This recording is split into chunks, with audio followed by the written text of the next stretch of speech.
Hi students, आज इस class में हम लोग जीएसटी के बारे में डिस्कस करेंगे। Goods and service tax.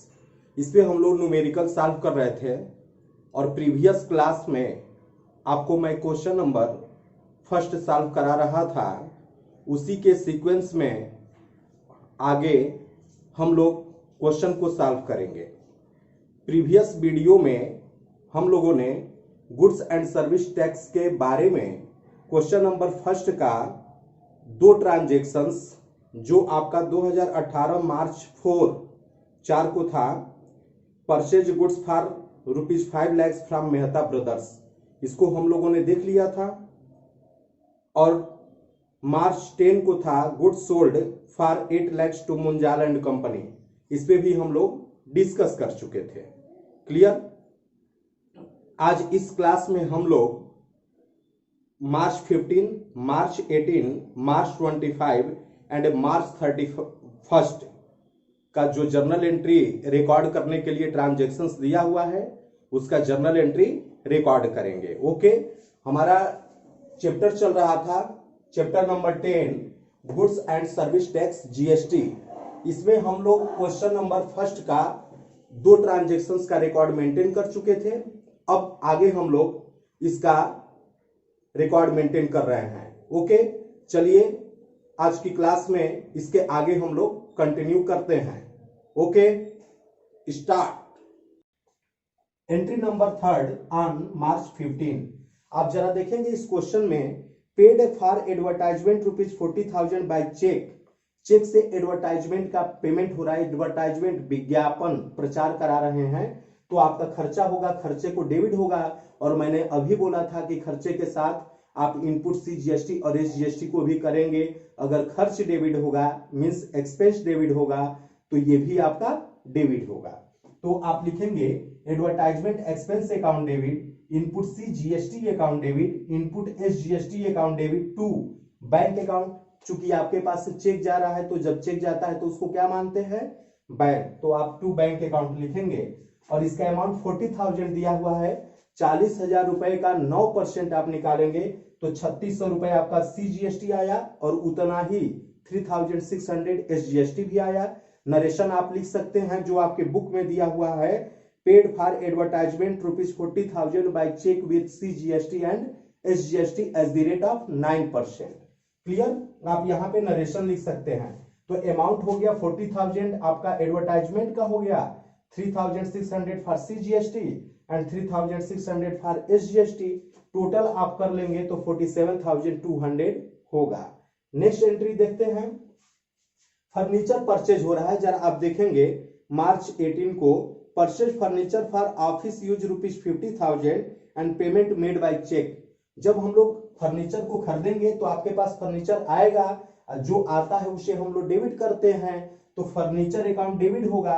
मैंने अभी बोला कि जो भी चीज आप परचेज करोगे उसके साथ आप क्या करोगे? सीजीएसटी और एसजीएसटी का यूज करेंगे, लेकिन इनपुट लगाएंगे। तो आप लिखेंगे input CGST account debit, input SGST account debit to bank account. And इसका अमाउंट देखेंगे 5 लाख आपके ये फर्नीचर की अमाउंट है। इसका 9% सीजीएसटी और एसजीएसटी चार्ज करेंगे तो 4,500 सीजीएसटी एंड 4,500 फॉर एसजीएसटी, और दोनों का टोटल जब आप करेंगे तो आपका क्या होगा? 59,000। नेक्स्ट देखेंगे, paid for printing and stationery ₹8,000 and on March 25। March 25 को प्रिंटिंग एंड स्टेशनरी आपका क्या होगा? एक्सपेंस होगा।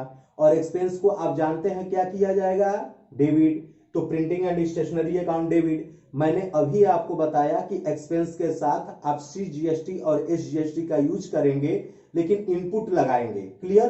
तो आप देखेंगे input CGST account debit, input SGST account debit to cash account. चूंकि क्वेश्चन में कोई अलग से चेक बुक नहीं दिया हुआ है तो हम लोग कैश से पेमेंट करेंगे तो टू कैश अकाउंट लिखेंगे। अमाउंट 8,000 हुआ और इसी का आप 9% के अकॉर्डिंग सीजीएसटी और एसजीएसटी जब चार्ज करेंगे तो 720 एंड 720 आया। आप इसका टोटल करेंगे तो 9,440 और इसका भी नरेशन वैसे ही लिखा जाएगा, paid for printing and stationery ₹8,000 with CGST and SGST as the rate of 9%. Next, अब यहां पर मेन चीज आपके पूरे क्वेश्चन में आप सबसे क्या होगा कि आप ऊपर से एंट्री करते आओगे, लेकिन लास्ट में जो फाइनल सेटलमेंट होगा आप इसमें फंस जाएंगे। तो इसलिए इस एंट्री के कॉन्सेप्ट को अच्छी तरीके से समझना है। जो फाइनल सेटलमेंट हो रहा है, जरा आप देखेंगे आपके बुक में ये दिया हुआ है, payment made the balance amount of GST, मतलब जीएसटी का जितना भी बैलेंस अमाउंट है तो उसको हम लोगों को पेमेंट करना है। क्लियर? तो आप यहां पर देखेंगे इसकी सेपरेट एंट्री मैंने प्रीवियस वीडियो में बताया था कि जब हम लोग आउटपुट रहता है तो आउटपुट से हम लोग इनपुट को सेटल करते हैं। तो उस कंडीशन में आपके इस क्वेश्चन के अकॉर्डिंग आउटपुट ज्यादा है तो आउटपुट को आप डेबिट कर देंगे और इनपुट को क्रेडिट कर देंगे। Clear? Means output CGST account debit, output SGST account debit, to input CGST account, to input SGST account, और जो डिफरेंस की अमाउंट हमारी आ जाएगी मींस आउटपुट में से जब इनपुट को घटा देंगे तो जो डिफरेंस की अमाउंट होगी वही आपका पेबल अमाउंट ऑफ जीएसटी निकल करके आएगा। मींस आप लास्ट में टू बैंक अकाउंट इसी एंट्री में आप ऐड कर देंगे। आप इसकी चाहे तो अलग अलग एंट्री भी कर सकते हैं या कॉमन एंट्री भी कर सकते हैं। यहाँ पे मैंने कंबाइंड एंट्री करवा दिया है। क्लियर? देखते हैं इसकी एंट्री क्या बन रही है। Output CGST account debit, output SGST account debit, to input CGST account, to input SGST account, to bank account. इसकी कॉमन एंट्री मैंने कंबाइंड एंट्री बनवा दिया है। आप चाहें तो इसका अलग अलग एंट्री भी कर सकते हैं। कैसे होगा? Output CGST account debit to input CGST account, पहला एंट्री बन गई। दूसरा एंट्री क्या होगा? Output SGST account debit to input SGST account, दो एंट्री हो गया। और जो थर्ड एंट्री बनेगा आप इन दोनों को डेबिट कर देंगे। Means output CGST account debit, in output SGST account debit to bank account. तो ये ज्यादा लंबा हो जाएगा और यहाँ पे भी अमाउंट आप वैसे ही निकालेंगे, प्रोसेस एक ही रहेगा। अगर हम कॉमन एंट्री कर देते हैं, यहाँ पे कंबाइंड एंट्री कर देते हैं तो आपका समय की भी बचत हो जाएगी, श्रम का भी बचत हो जाएगा और आपकी एंट्री भी 100% सही हो जाएगा। क्लियर? तो यहां पर हम लोग इसको लिखेंगे, देखेंगे ये अमाउंट कैसे आ रहा है। क्लियर? अब हम आते हैं, आपके साइड में ये वर्किंग नोट बना हुआ है। इनपुट को मैंने यूज किया है input CGST and input SGST। पहले हम देखेंगे कि कहां कहां इनपुट CGST है, उसको एक जगह कलेक्ट करेंगे और इसी तरीके से इनपुट SGST को भी कलेक्ट कर लेंगे। बात समझे? इसी तरीके से हम लोग आउटपुट CGST को एक जगह जोड़ लेंगे और आउटपुट SGST को अलग जोड़ लेंगे। फिर हम लोग दोनों का आपस में क्या करेंगे? कंपेयर करेंगे, माइनस कर देंगे। जो डिफरेंस की अमाउंट आ जाएगा वही हम लोग पेमेंट कर देंगे। अब जरा देखेंगे, यहां पर आप देख रहे हैं कि इनपुट CGST और SGST दोनों डेबिट हो रहा है। ये अमाउंट दोनों डेबिट हो रही है। तो आप यहां पे CGST में देखेंगे 45,000 है, आप 45,000 यहां पे आप शो कर देंगे। फिर 45,000 यहां पे एक और जीरो रहेगा। ठीक है, 5 लाख का ट्रांजेक्शन था, सॉरी। देखेंगे अब 45,000 हो गया, 45,000। इसके बाद आपका SGST भी 45,000 है तो आप 45,000 SGST भी लिख देंगे। इसके बाद देखेंगे कि और इनपुट कहां डेबिट हो रहा है। आप देखेंगे यहां पर भी इनपुट डेबिट हो रहा है। क्लियर? तो आप इनपुट CGST है आपका 3600 रुपए, आप इसमें 3600 रुपए को ऐड कर लेंगे। इसी तरीके से SGST में भी आप 3600 रुपए मींस 3600 ऐड करेंगे। इसके बाद आते हैं, देखते हैं नेक्स्ट एंट्री में। यहां पर भी हम देखते हैं तो इनपुट CGST और इनपुट SGST डेबिट हो रहा है तो हम इसको भी जोड़ लेंगे, 4500 एंड 4500। एंड लास्ट वाली एंट्री जब हम यहां पर आते हैं तो यहां पर भी दो आइटम डेबिट हो रहा है। Input CGST, input SGST debit हो रहा है 720 एंड 720। तो आप 720 एंड 720 को भी जोड़ेंगे तो हर एक का टोटल जो इनपुट CGST आएगा 53,820 आएगा एंड इनपुट SGST अकाउंट भी 53,820 आएगा। क्लियर? जितना भी इनपुट डेबिट हो रहा है, जितना भी इनपुट डेबिट हो रहा है उसको एक जगह जोड़ दीजिए, चाहे वो CGST का हो या SGST का हो। यही काम किया गया है। अब देखेंगे, अब हम आउटपुट देखेंगे कि कितना आउटपुट सीजीएसटी और एसजीएसटी है।